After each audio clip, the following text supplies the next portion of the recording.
So let's shift gears a little bit here. Let's start talking about the venture capitalist model a little bit, and that's kind of a ambiguous term, right? I think to define it, we would be saying this is a space where therapy is being offered through apps. This is, I don't think you can open Facebook today without being bombarded with ads about mental health apps and how we're going to make your life better and do all these things, right? But largely, these are companies that are positioning themselves to be a tech company, right? First and foremost, and they're providing a platform to offer mental health services, all right? And some examples might be like Talkspace or BetterHelp and things like that, and there's a plethora more of them. But we're literally talking about companies that are providing this platform, and the people that are actually providing the services are contracted to do that work for them, which is typical in healthcare anyway, that people are contracted to do a lot of healthcare for them. But it's almost like there's a bit of a separation between the company itself and the services that the company's saying that we're a mental health company, but really we're a tech company. So we're not necessarily talking about doing a virtual a session with your therapist, right? We're talking about these platforms that are built, and there's messaging, and there's texting, and there's some video session involved, and there's all kinds of forms being sent back and forth, and it's a platform. It's a completely different thing than meeting with your therapist through like a Zoom or Doxy or any of those pretty common methodologies. I want to start with Erika on this, and really you had a point kind of about how it portrays a bit of an unrealistic expectation and unhealthy boundaries. You want to talk about that a little bit? Yeah, and I think the same sort of caveat as as Becca was pointing out about the insurance companies. I don't think we intend to say that using these types of services or platforms are necessarily bad or wrong or negative, right? I think that people have had a variety of experiences. That's kind of what I learned in my research anyway.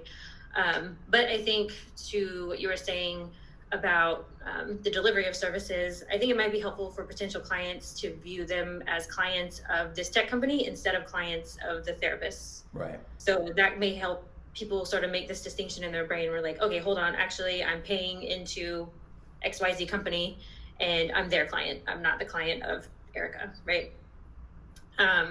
But you'll see on a lot of these ads that right from the get-go, there are very unrealistic expectations, I think, set up for people who are interested in these services. Some that seem totally illogical to me, honestly. Like they say that you can set up an appointment with your therapist at any time. Well, if I'm seeing client A at 9 o'clock, I cannot see you at 9 o'clock. So that doesn't even make sense to me. And I think it leads to a lot of disappointment because clients are going to have or anticipating experiencing this relief. Oh, I'm going to sign up for this service and it's going to be awesome. And I'm going to get an appointment tomorrow at 9 o'clock. And then, they're saying, oh, we don't have anybody available for you.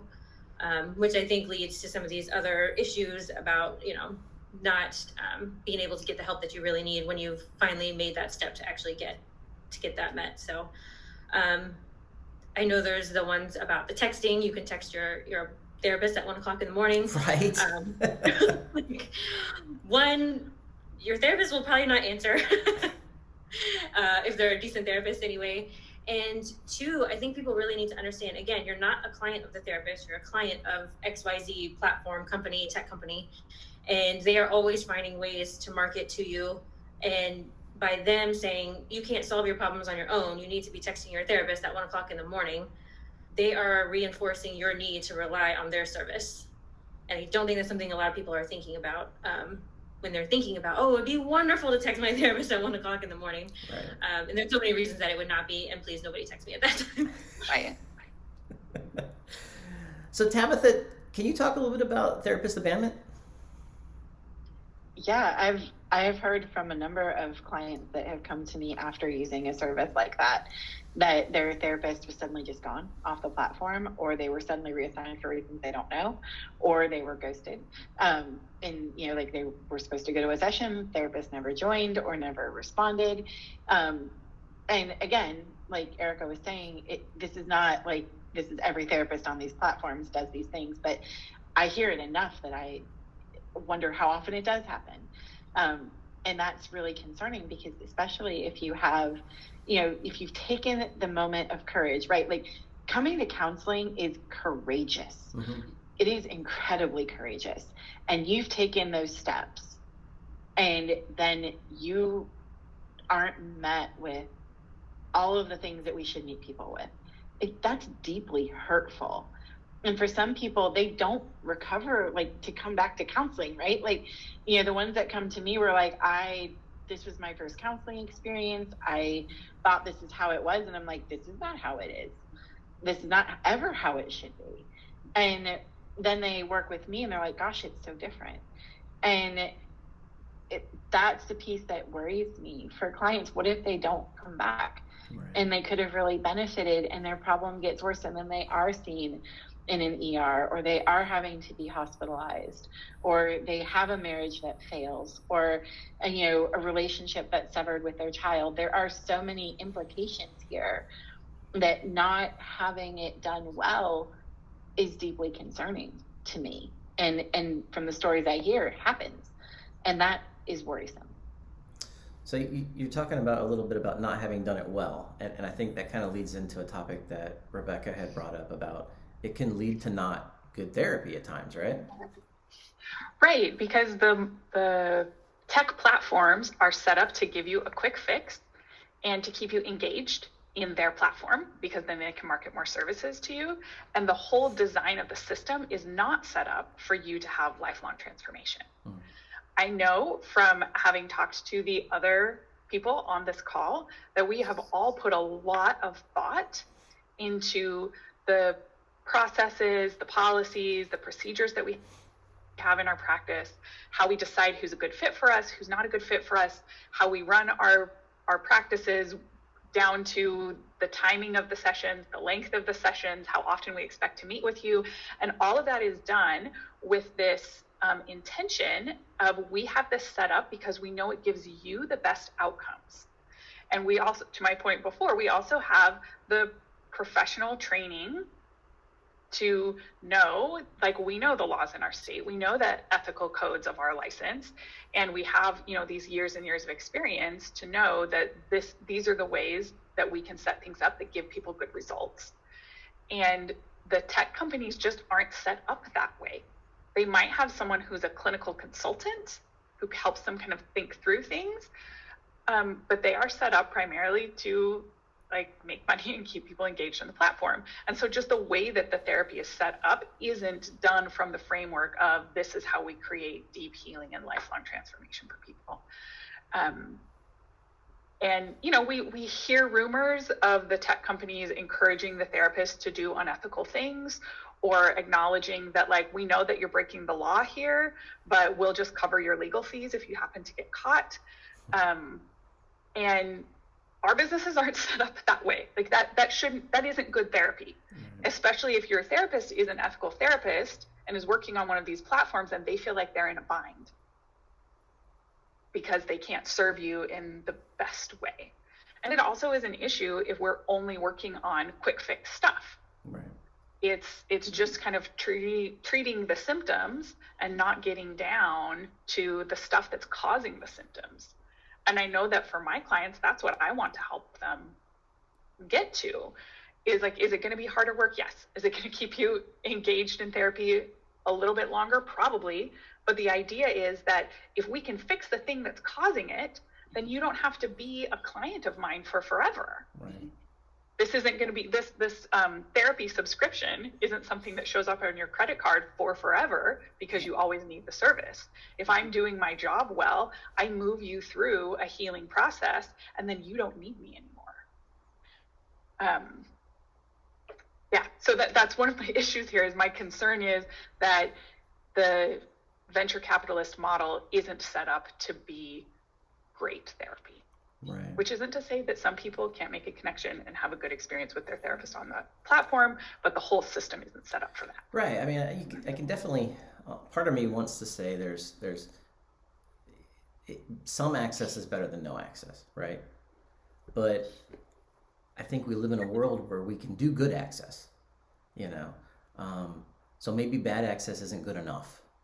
And that's maybe my opinion on the venture capitalist model, and the idea that when you do go really read through their stuff, they're a tech company, like Erika was saying.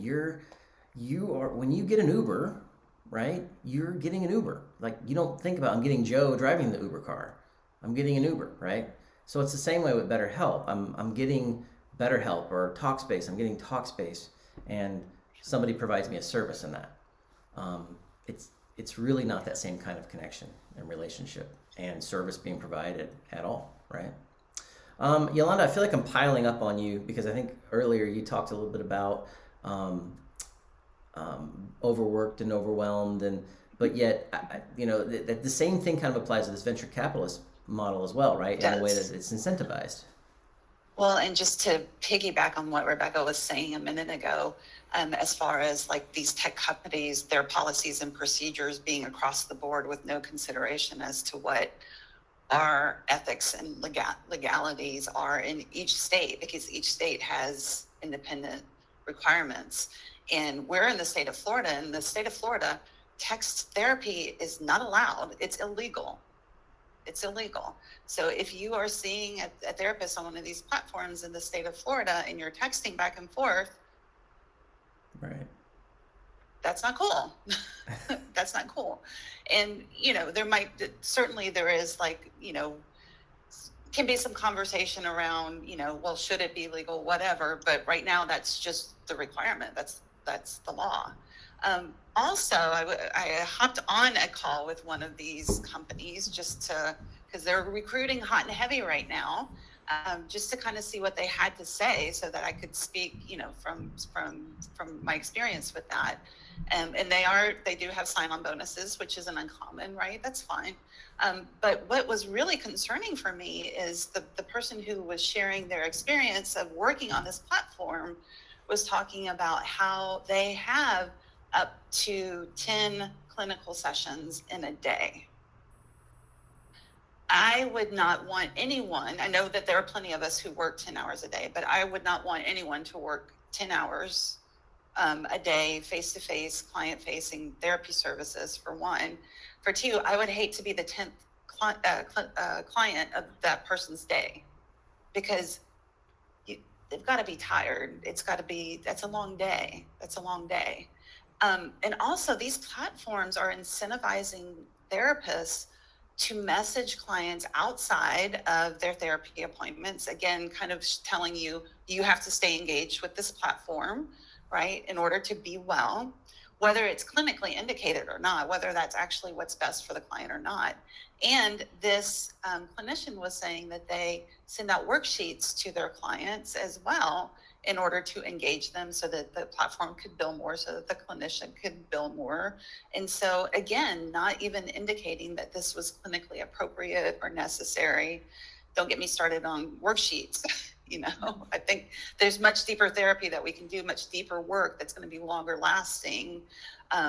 Certainly worksheets can be a portion of that, but if that is the primary component of therapy, we're missing out. And I think that's my biggest concern. If these experiences are what people are having and they're calling this therapy, that's a big concern for me, because therapy is so much more than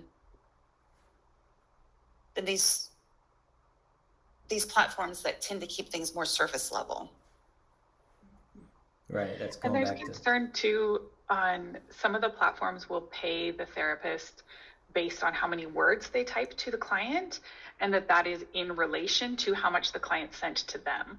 So if the client sent you so many words, you can send like a proportional number of words back to them. So you may have a therapist who is engaging with you more on the platform and saying more than what really needs to be said, because that's part of how they earn their money. Or your therapist, again, is in an ethical bind where if you sent, something about how you're really in crisis, or you are having suicidal thoughts or something, and your message was really short, your therapist might either respond to you very shortly in a few number of words because that's all they get paid for, or they're spending a bunch of unpaid time helping you because that's the right thing to do. And that's not really fair to the therapist. Again, it impacts their feelings about their job, how they feel about you. You don't want your therapist to be developing resentment toward you because the platform is set up in a way that they don't get paid for some of the work that they do for you if you send a short message and they send a long one back, because that's what's right for you. Right. And just going back to what you're saying, Rebecca, about the crisis stuff. I worked for one of these platforms for 30 days and got off quickly because there were things like that they were asking. And also, they did not require clients to provide real names and addresses. And if you have a suicidal client, it is our ethical duty to get them help, right? I believe all 50 states have a reporting requirement for that. And if you don't know who or where they are, even if there's an IP address that this venture capital company can tie them to, you have to, let's say you have a Saturday morning session. You have to get a hold of somebody and tell them, hey, I need this information. Then they have to figure it out and talk to the right people. And it's terrifying that you might not be able to get someone in crisis help when they need it. And the companies will tell you, well, we screen, for that. Well, that's great. I'm glad that you screen to see if someone's suicidal, but I can tell you once we get into a relationship with them and we're doing the deep work, maybe they become that way and we have to intervene because, or they were that way and they weren't honest with you in the screening. And so we leave people without options to get help. And that's terrifying to me as a therapist. Whereas like if you're working with me directly, and we're not on these platforms, I know who you are, I know what your address is, I know where you're at. Even if we're doing teletherapy and we're in a video session, I still know where you are. Like, I can get you help if I need to get you help. Right. And that's a huge, huge thing that we want to just keep in consideration. Right. A few years ago, I had a therapist come to work for me in my practice, and she was leaving one of these platforms, and because of ethical concerns. She was like, I haven't been on it for very long, but I don't like the way that they're doing things. I have ethical concerns. And her request of me was, would it be okay if I let my clients know that I'm leaving, and would I be able to see them here because I have concerns about leaving them in the care of this tech company. So that kind of stuff happens too. But your good therapist who knows their ethical duties, who is really interested in providing good therapy, might not stay on the platform long term. And then you end up having this stuff like Tabby was talking about earlier, where clients end up feeling abandoned, and it really impacts their experience in therapy, which is unfortunate. And can I just add the flip side of that? I don't think it's therapeutic as well. The ability for a client to switch therapists mid-wow, regardless. Now, there's certainly an importance of being connected and having a good relationship with your therapist. And sometimes the depth of the work that you do can cause you to feel some uncomfortable things towards your therapist. And that's part of therapy too, is working through those things. And the ability on those platforms for a client to opt out of that relationship and just choose another therapist, that's really concerning to me too. Right, because if we get to somewhere in therapy where this is making me uncomfortable and I don't like feeling uncomfortable, so I'm just going to switch therapists. Right. And then maybe I stay with that one long enough until they say something that makes me feel uncomfortable.